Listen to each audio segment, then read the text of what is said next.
Hello. I thought I would just check in as I can't believe we're already in week 5 of our course and making sure that everyone's feeling comfortable that they're going to be able to complete the final work. So you're working on your discussion for this week. And in week 6, what we'll have to do is get yourself ready to submit your e-portfolio.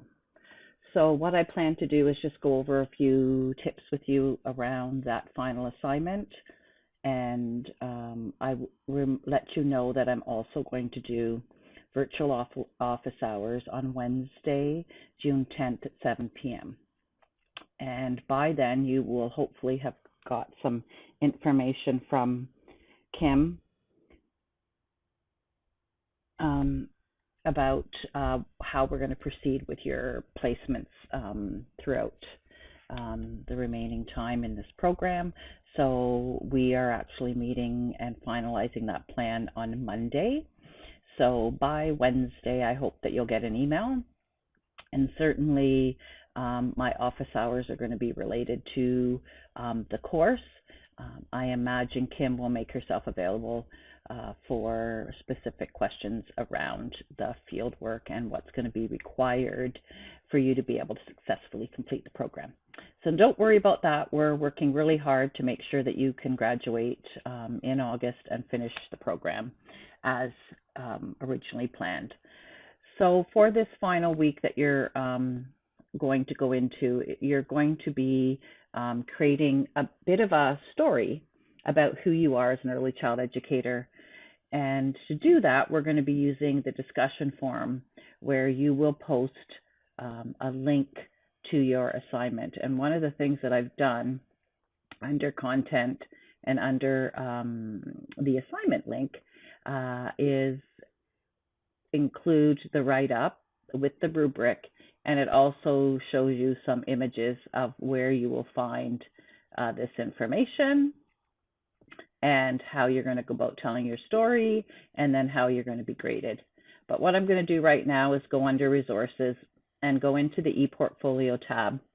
I think based on the information that I've provided, you are aware that you will be adding some things to your ePortfolio. Again, that's going to depend on what kinds of edits were needed after last term and how thorough your ePortfolio was then. I would expect that you would have at least 3 artifacts in each of the areas, and probably no more than 5 or 6. I think sometimes it's really easy to add a lot of things, but make sure you're choosing your best work, because you also want it to be something a reader is going to want to have a look at. So when you go into the ePortfolio, you're going to go into the cursor here, and you're going to go to the Share tab. And you are going to use the URL right here to share it. And you are going to make sure that you've made it visible. You can make it visible for a period of a week if you want, or actually don't put an end date, only because I'm going to be going in and marking. If you want to put an end date, put June 19th as the end date, because I will have all your grading done by June 19th. Maybe put June, let's say put June 20th if you feel you want to put a start and an end date. The important thing is that the only people who will be able to see your ePortfolio is people who have the URL. And once the discussion closes, your classmates can't see the URL, only I can. So you don't need to worry from a privacy perspective about other people being able to continually see your portfolio. The only people who can see it are people you've shared that URL with. But what's really important is that I would recommend you just put it always visible, because that means that it's visible for whoever you shared that URL with. If you feel you want to have a start date and end date, put a start date of when you post it and put an end date of June 20th. So that allows me time to view your portfolio. But as I said, once the discussion forum closes on Monday, June 15th, no one else can view that link except for me.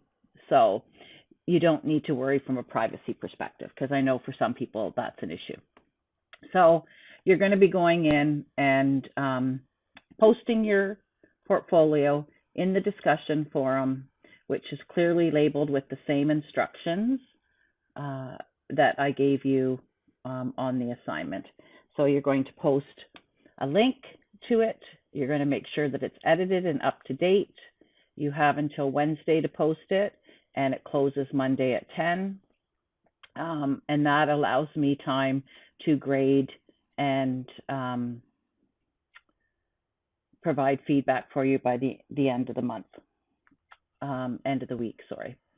So one of the things you're going to do is create a little story describing who you are. You're going to create your link, and then you're going to compose some specific questions that you want feedback from your peers about what's inside your portfolio. Okay, so I think it's pretty straightforward.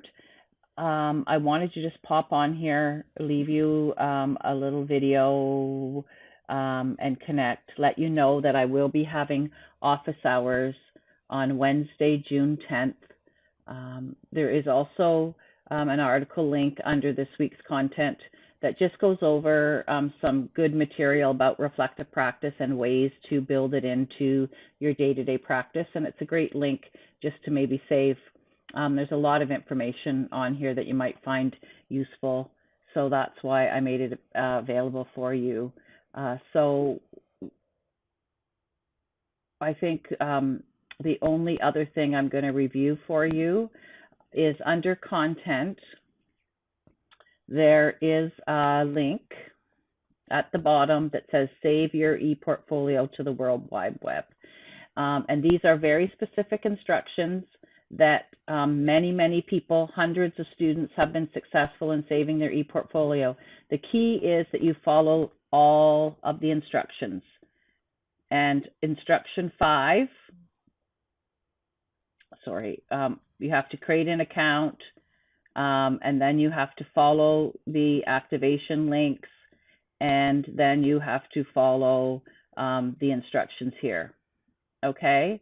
And once you've completed that, you should be able to log on where it says My Course and Launch Course, and you should be able to see your ePortfolio, and you will select all of your items to export and follow those instructions. Here's and then you export it, and then you will follow these steps. And what you're going to end up with is a link in My Desire to Learn that looks exactly like Fanshawe Online's link in terms of being able to continue to edit and have your ePortfolio for the rest of your career. And you'll be able to share it. You'll be able to use it to support your College of Early Child Education CPL. You can condense some of the pages.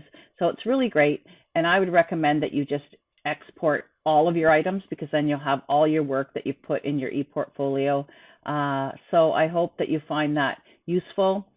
Some people struggle if they haven't followed the exact steps, but if I say to them, go back and follow the steps, so far everybody has been successful in exporting their ePortfolio to the web so that they can have it. Please don't forget to do this.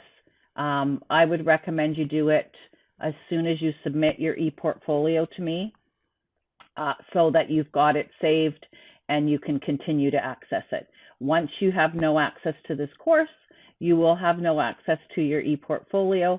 So please export it as soon as you've submitted your final discussion next Wednesday. Okay, so I look forward to seeing your work. And I will make those office hours available to you at 7 p.m. next Wednesday. So if there's any last minute questions you have before you submit your ePortfolio at 10 p.m., you'll have time to ask those. You will receive an email from Kim Woods by the middle of next week around program completion and field placement. So take care, and I look forward to seeing your e-portfolios again and reading your professional stories about who you are as an early child educator. Take care and have a wonderful Friday, and hope to see some of you on Wednesday, June 10th in the virtual office hours.